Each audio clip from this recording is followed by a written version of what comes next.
We're getting additional information from yesterday's breaking news of the Chapitos and Jalisco New Generation Alliance. Today, reporting from Pie de Nota of Luis Chaparro indicates that El Mencho has directly committed to send hundreds of fighters for one of his factions of the Jalisco New Generation cartel called the Mencho Special Forces. These members will likely operate in two states, mostly Sinaloa and possibly Sonora. Based on my own reporting, in the last couple of months, I've seen a significant increase of Jalisco New Generation personnel operating in Sonora side by side by members of Los Chapitos. This was one of the indicators I saw that the alliance between Los Chapitos and Jalisco New Generation cartel, which has been rumored for months, was very likely to come true. Other areas that I would be seeing to see if Jalisco New Generation starts operating is in Sinaloa, specifically in Culiacan, northern Sinaloa, and southern Sinaloa. If you look at it from the Chapitos perspective, they're fighting a multi-front war in Sinaloa. In the north, they're fighting Chapo Isidro, and in the south, they're fighting the Mayito Flacos.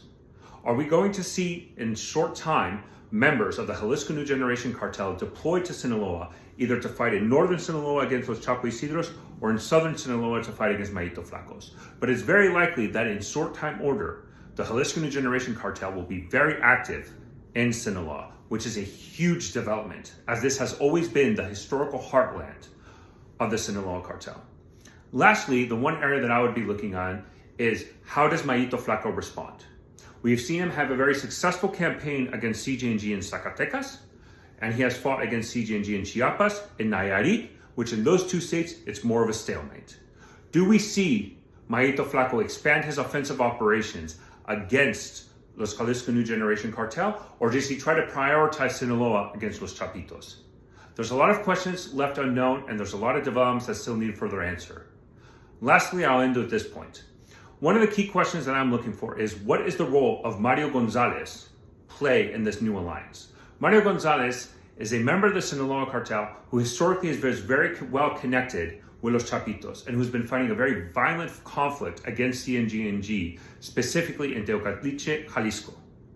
Now that the alliance between Los Chapitos and Jalisco New Generation cartel is confirmed, the question is, where does Mario Gonzalez fall within this construct? Does he become his own independent faction, or does he now abandon Los Chapitos as they now have an alliance with his rival, and do they join the Mayito Flaco organization? Again, a lot of questions still remain, but one thing is for certain. The Jalisco New Generation cartel and Chapito alliance is confirmed, and it's already changing the landscape in Mexico and cartel dynamics in that country.